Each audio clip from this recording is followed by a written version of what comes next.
Welcome to Silent Secrets. Today's story begins with something that, at first glance, seemed like an ordinary afternoon on our quiet little farm. But as you'll soon see, it unfolded into a moment that tested not just my patience or my trust, but the very foundation of my relationship. What started with a seemingly harmless request from my husband ended in revelations I never expected. The calm. Before, there's something about life on a farm that I've always loved. The mornings are filled with soft light and the steady rhythm of chores. The creak of wooden gates, the shuffle of hooves, the smell of hay mingling with dew. Our farm isn't big or flashy.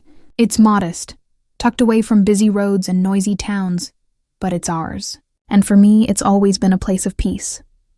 At the heart of that peace is you, our horse. He isn't just livestock. He isn't just an animal we care for out of responsibility. To me, you is family. He has been with us for years, through storms and seasons, through arguments and reconciliations. There's something about his presence, steady, calm, intuitive, that grounds me in ways no words can explain. I can't count the times I've leaned against him in silence, running my hand over his mane, breathing in the warmth of his coat while the world outside seemed to pause. Animals don't judge. They don't scheme. They just exist. And in their presence, you feel free to exist too. But that serenity, that sacred bond, was shaken on one particular afternoon. And it all began with a look in my husband's eyes. A spark that felt strange. My husband is a dreamer. Always has been. He has ideas constantly bubbling up. Little projects, experiments, ways to capture attention online. Some are clever, some quirky, and some never get past the talking stage.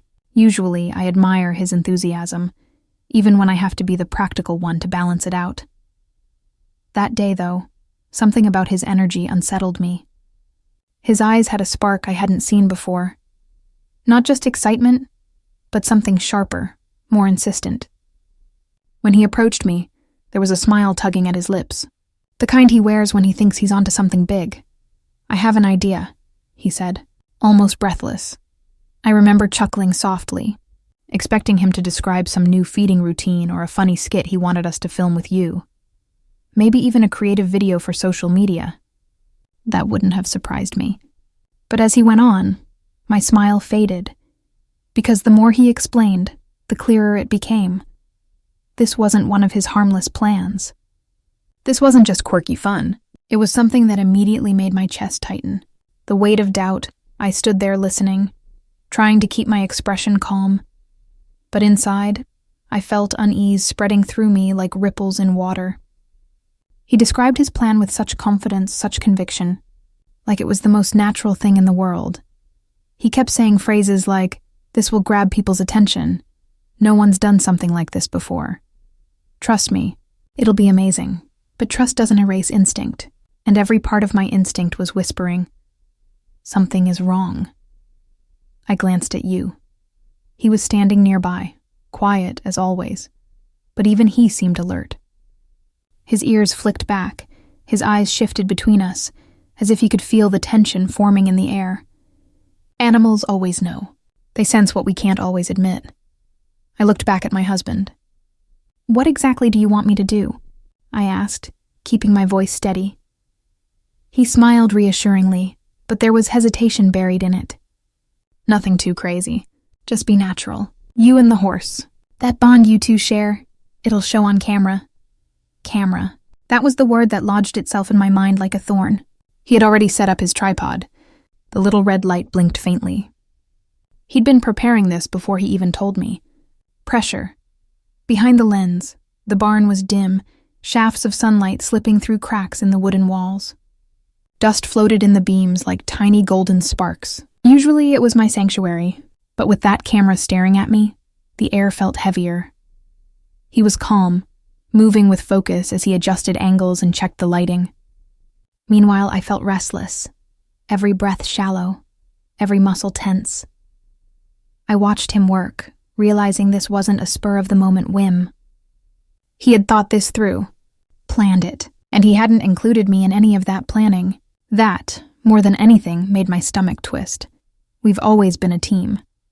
Fixing fences, feeding animals, cleaning the stalls. We did everything side by side.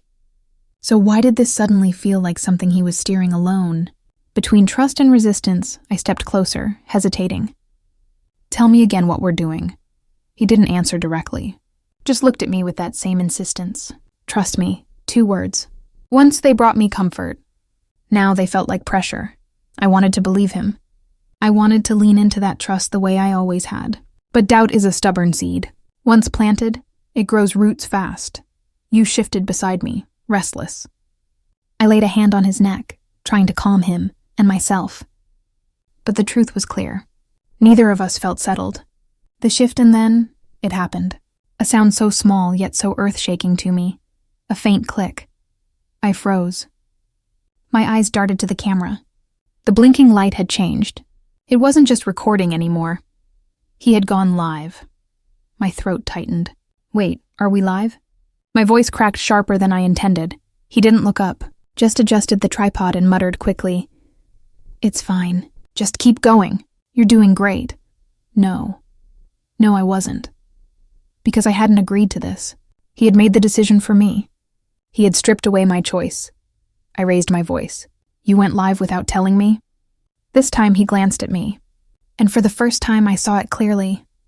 This wasn't a mistake. This was intentional. Betrayal in real time. My stomach dropped as the realization sank in. He knew I wouldn't agree. That's why he didn't ask. That's why he relied on the pressure of the moment, the presence of an audience I couldn't see but could feel. The live stream was rolling. Comments began flashing across the screen. I couldn't read them clearly from where I stood, but I caught glimpses, questions, jokes, concern. Strangers watching, judging, reacting to a moment that wasn't theirs to consume. My phone buzzed in my pocket. Once, twice, then over and over, messages pouring in. Friends, family, people asking what was happening, if I was okay. If this was planned, it wasn't. None of it was, and suddenly the barn didn't feel private anymore. It felt like a stage, and I was trapped on it. Breaking Point turned to him, heart pounding. "I didn't agree to this. You crossed a line." He raised his hands dismissively. "It's just a few minutes. People love authenticity. You're emotional, it's real." But it wasn't his choice to make. My life, my emotions, my trust. I could feel myself unraveling. My hands trembled as I steadied myself against the stall door. Yo snorted loudly, shifting again, mirroring the storm inside me. I had 2 options. Keep going along, or stop it myself. I chose the latter. I walked straight to the camera, ignoring his protests, and shut it off. The screen went black. The barn fell silent, except for my heartbeat hammering in my ears. He stared at me, shocked. "What are you doing?" I met his eyes. "No, the question is, what are you doing?" The envelope I was shaking but determined. I walked to you, needing his steady presence. I stroked his neck, grounding myself in his calm energy. That's when I noticed it. Something tucked in his saddlebag, an envelope. I frowned. I hadn't put it there. I pulled it out, unfolding it carefully. Inside was a short note, written in my husband's handwriting. The words made my blood run cold. "I know you saw the messages. I couldn't let it go public." This video had to distract them. Messages? What messages? I turned to face him, my voice trembling. "What does this mean?" His face paled. He looked away before finally muttering, "It's not what you think. I was trying to protect you." But protect me from what? The truth unravels. He sighed deeply, shoulders sagging under the weight of his own secret. "There's something I've been keeping from you. Something that could ruin everything. I thought if I distracted people, if I kept you focused on this, you wouldn't notice."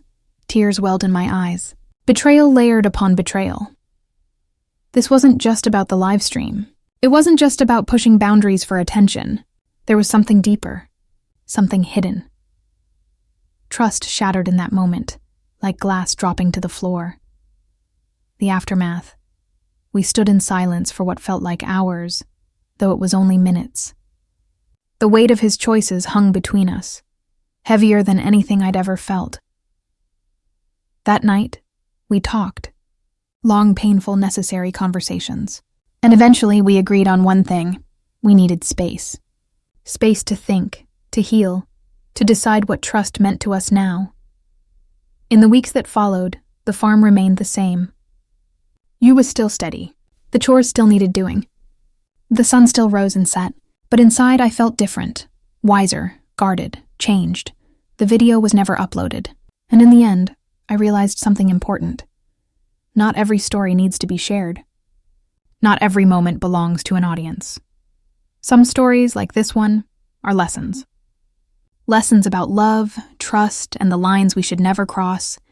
And so the farm is still here.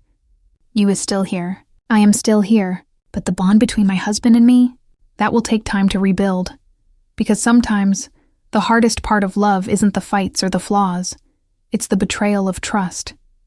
And once broken, trust demands patience, honesty, and a choice to grow or to let go. And that is where this chapter of my story ends.